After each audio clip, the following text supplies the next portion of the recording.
নমস্কার, আমার 24 আমি মৌপি আপনাদের সবাইকে স্বাগত জানাই। রাষ্ট্রপতি নির্বাচনকে সামনে রেখে বিরোধীরা তাদের খুঁটি সাজানোর একটা পদক্ষেপ আজকে নিয়ে নিলেন। 17টা বিরোধী দল আজকে সোনিয়া গান্ধীর ডাকে বৈঠকে বসেছিল, যেখানে শেষ অবধি বলটা তারা সরকারের কোর্টেই রাখলেন। কিন্তু একই সঙ্গে প্রশ্ন উঠে গেল, এক, রাষ্ট্রপতি নির্বাচনকে সামনে রেখে রাষ্ট্রপতি নির্বাচনে বিরোধী প্রার্থীর জয় কঠিন। রাইসনার দৌড়কে সামনে রেখে বিরোধী ঐক্যে শান। সরকারের 3 বছরে মোদীকে চ্যালেঞ্জ ছোড়ার চেষ্টায় বিরোধীরা।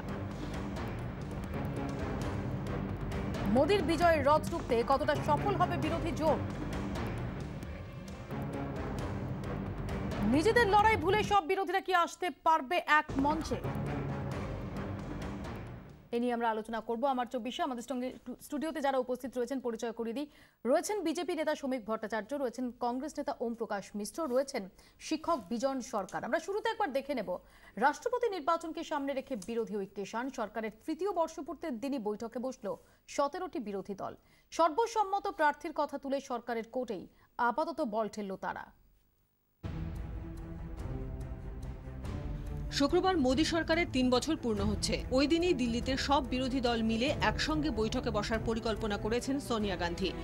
বিজেপি দলগুলির কাছে ইতিমধ্যেই পৌঁছে গেছে আমন্ত্রণ।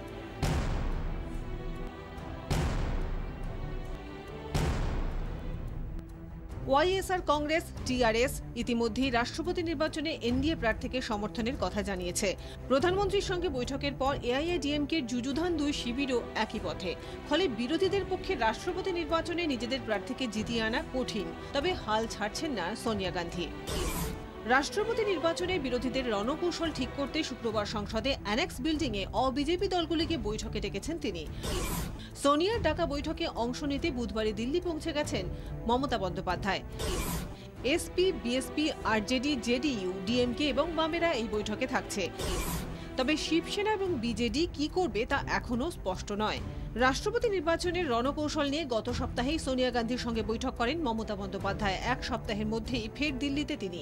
ইতিমধ্যেই নবীন পটনায়কের ইতিমধ্যেই যে বৈঠক আমরা দেখেছি তাতে পরস্পর বিরোধী শক্তি মায়াবতী, অখিলেশ, মমতা বন্দ্যোপাধ্যায়, সীতারাম ইয়েচুরিকে দেখা গেছে। নীতিশ কুমারের অনুপস্থিতি, যদিও শরৎ যাদব গেছেন, কিন্তু নীতিশ কুমারের অনুপস্থিতি রাজনৈতিক মহলে একটা জল্পনা জিয়ে রেখেছে। আমি প্রথমে ওম প্রকাশ বাবুর কাছে আসবো। ওম প্রকাশ বাবু, শেষ অবধি আমরা দেখলাম যে সরকারের কোর্টে বলটা ঠেলে দিলেন বিরোধীরা। মমতা বন্দ্যোপাধ্যায় তিনি যে ব্রিফিং করলেন সেখানে বললেন যে আগে দেখা যাক যে ধর্মনিরপেক্ষ কোনো প্রার্থীর নাম সরকার পক্ষ থেকে ঘোষণা হয় কিনা, যদি না হয় তাহলে একটা কমিটি ফর্ম করে তারা বিকল্প প্রার্থীর নাম দেবেন। এটা কি কৌশল? এটা খুবই যুক্তিযুক্ত, অতি অবশ্যই একটা খুব সুন্দর কৌশল। দেখুন, বাস্তব অবস্থা হচ্ছে যে বিজেপি এবং তার সহযোগী দলগুলি তারা রাষ্ট্রপতি নির্বাচনে তাদের দিকে প্রায় সংখ্যাধিক্য রয়েছে। এমত অবস্থায় বিরোধীরা তারা অতি অবশ্য ঐক্যের জন্য একটা প্রচেষ্টা করবেন, কিন্তু সেই প্রচেষ্টাটা তখনই সফল হবে যদি আরও অনেক বেশি বিরোধী রাজনৈতিক দলগুলি বা এনডিএর সঙ্গে যারা যুক্ত রয়েছেন তাদের মধ্যে দুটো পার্টি তারা যুক্ত হন। এরকম সম্ভাবনা দেখা যাচ্ছে না। আপনাদের প্রতিবেদনে আপনারা বলেছেন যে টিআরএস আর তারা হয়তো এনডিএ কে সমর্থন করবে। ওয়াইএসআর কংগ্রেস জানিয়ে দিয়েছে, টিএসআর জানিয়েছিল, কিন্তু এখন তারা বলছে যে আরও কিছুদিন অপেক্ষা করতে চায়। তো তার ফলে বিরোধীরা এটা খুব ভালো প্রস্তাব যে তারা সরকার পক্ষকে জানাচ্ছেন যে কনসেনসাসে আপনারা রাজি কি নন, অর্থাৎ আপনারা আপনাদের কার্ডটা খেলুন। কেন কি দেখো, পার্লামেন্টারি ডেমোক্রেসিতে গভর্নমেন্ট কিন্তু ইনিশিয়েটিভ নেবে। যদি আমরা সার্বিকভাবে কনসেনসাসের কথা বলি, বিরোধী প্রার্থী এখনো যা সিনারিও, বিরোধীরা যদি প্রার্থী দেয় তাকে জিতিয়ে আনাটা প্রায় নেক্সট টু ইম্পসিবল। সেটা পরের প্রশ্ন। তাই জন্যই আমরা মনে করি যদি কনসেনসাস হয়, সরকার পক্ষ যদি তার আর কি ইনিশিয়েটিভ নেয়, তাহলে ওয়েল অ্যান্ড গুড। আদারওয়াইজ বিরোধীরা অতি অবশ্যই প্রার্থী ঘোষণা করবেন। আমি আসবো আপনার কাছে ওম প্রকাশ বাবু, কারণ সবচেয়ে যেটা তাৎপর্যপূর্ণ যে রাষ্ট্রপতি পদপ্রার্থীর নাম সরকার পক্ষ কি ঘোষণা করে, সেই অনুযায়ী বিরোধীদের কি কৌশল হয়, এটা তো থাকছে। তার থেকেও ইম্পর্টেন্টলি যেটা থাকছে যে যেভাবে বিরোধী ঐক্যে শান দেওয়া হচ্ছে, শ্রমিক বাবু, এটা তো অত্যন্ত সিগনিফিকেন্ট। কোন জিনিসটা সিগনিফিকেন্ট নয় এটাই তো রাজনীতিতে বোঝা কঠিন। সামনে রাষ্ট্রপতি নির্বাচন, রাষ্ট্রপতি নির্বাচনে বিরোধীদের কাজ হচ্ছে জোটবদ্ধ হওয়া, সরকারের কাজ হচ্ছে ঐক্যমত্য তৈরি করা। পাটিগণিত যা আছে সেখানে কোনো অবস্থাতেই কোনো বিরোধীরা যদি কোনো প্রার্থী নিয়ে সর্বসম্মত হন সেই প্রার্থীকে জিতিয়ে আনা সম্ভব নয়। আগে তো বিরোধীরা সর্বসম্মত কিনা সেটা দেখতে হবে, তারপরে তো সরকারের কাছে আসবে। তবে এটা ঠিকই যে প্রথম ইনিশিয়েটিভটা গণতন্ত্রে সরকারের পক্ষ থেকে সেটা ঠিক, সেটা ঠিক আসার কথা। কিন্তু যেখানে শ্রমিক বাবু দেখা যাচ্ছে যে সীতারাম ইয়েচুরি, মমতা বন্দ্যোপাধ্যায় তারা এই বৈঠকে একই সঙ্গে যাচ্ছেন, মায়াবতী অখিলেশ যাদব যাচ্ছেন, জান না, ভালো কথা। তো আমরা তো এই অতীতেও দেখি যখন এখানে ডিমনিটাইজেশনকে কেন্দ্র করে মমতা বন্দ্যোপাধ্যায় তো দিল্লিতে গিয়েছিলেন, সীতারাম ইয়েচুরির সঙ্গে যোগাযোগ করেছিলেন। তা বিরোধীরা যদি ঐক্যবদ্ধ, দেখুন এই মুহূর্তে বিরোধীরা ছত্রভঙ্গ। জাতীয় রাজনীতিতে কংগ্রেস এর শক্তিক্ষয় হয়েছে এবং রক্তক্ষরণটা খুব একটা বন্ধ হয়নি, চলছে সেটা। সেই জায়গায় দাঁড়িয়ে যদি একটা প্রকৃত বিরোধী শক্তির উত্থান হয় তাহলে সেটাই ভারতবর্ষের গণতন্ত্রের জন্য, ভারতের সংসদীয় ব্যবস্থার জন্য অত্যন্ত মঙ্গলদায়ক। আমি আসবো শ্রমিক বাবু আপনার কাছে। আমাদের সঙ্গে সরাসরি যোগ দিয়েছেন অধ্যাপক উদয়ন বন্দ্যোপাধ্যায়। উদয়নদা, মৌপি আপনাকে স্বাগত জানাই 24 ঘন্টা স্টুডিও থেকে। আমি আসবো আপনার কাছে, তার আগে একবার দেখে নিই 3 বছর পূর্তির উৎসব যেদিন শুরু হচ্ছে, খুব তাৎপর্যপূর্ণভাবে সেই দিনই বিরোধীরা রাষ্ট্রপতি নির্বাচনকে সামনে রেখে তাদের বিরোধী ঐক্যে শান দিল।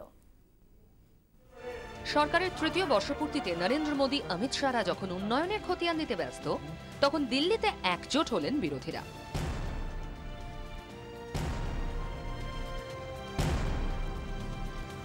শুক্রবার সোনিয়া গান্ধীর আহ্বানে সংসদের গ্রন্থাগার ভবনে বৈঠকে বসে 17টি বিরোধী দল।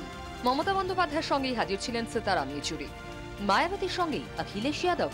শনিবার নরেন্দ্র মোদীর সঙ্গে তার বৈঠকের কথা থাকলেও এদিন বিরোধী মঞ্চে হাজির হননি নীতিশ কুমার, তবে ছিলেন শরদ যাদব। গোড়া থেকেই রাষ্ট্রপতি নির্বাচনে সর্বসম্মত প্রার্থীর কথা বলে আসছেন মমতা ব্যানার্জি। এদিন সব বিরোধী দল এই সিদ্ধান্তেই সহমত হয়। মোদীর কোর্টে বল ঢেলে ঠিক করা হয়েছে রাষ্ট্রপতি পদপ্রার্থী কে হবেন তা নিয়ে আগে প্রস্তাব দিক সরকার। সরকারের পছন্দের নামে সকলে একমত না হলে পাল্টা প্রার্থী দেবে বিরোধীরা। The decision is that let us wait for the consensus candidate. If it's a secular fabric and all this, if it is not consensus, then our committee will sit together again and they will decide. সরকারের তৃতীয় বর্ষপূর্তির দিনে 17টি বিরোধী দল একযোগে নরেন্দ্র মোদীর সমালোচনায় সরব। All front पर मोदी फेल। एक चीज में सफल हुए मोदी कि आजादी के बाद मोदी के शासन में पाकिस्तान का झंडा लहर रहा है जम्मू और कश्मीर में। 3 साल के अंदर जो दलित वर्ग के लोग हैं, वीकर सेक्शन के लोग हैं, रिलीजियस माइनॉरिटीज के लोग हैं, गरीब लोग हैं, किसान लोग हैं, इनकी हालत बहुत ज्यादा खराब है। রাজনৈতিক মহল বলছে রাষ্ট্রপতি নির্বাচনে বিরোধী প্রার্থীর জয় কঠিন জেনেও ধর্মনিরপেক্ষতার ইস্যুতে সব বিরোধী দলকে এক জায়গায় আনতে চাইছেন রাহুল, সোনিয়া। রাষ্ট্রপতি নির্বাচনকে সামনে রেখে একজোট হতে পারলে 2019-এর সার্বিক মোদী বিরোধী জোট তৈরিতে সুবিধা হবে বলে মনে করছেন তারা। আজকে 17টি পার্টির বৈঠককে অন্যতম বড় সাফল্য বলেই মানছে বিরোধী শিবির। নয়াদিল্লি থেকে ক্যামেরায় নিশান ত্রিপাঠীর সঙ্গে জ্যোতির্ময় কর্মকার, 24 ঘন্টা। আমি উদয়নদার কাছে যাব। উদয়নদা, কোথাও কি বলা যেতে পারে যে আজকে যে 17টা দলের বৈঠক দেখা গেল সেটা জাতীয় রাজনীতিতে কোনো নতুন দিক নির্দেশ হতে পারে?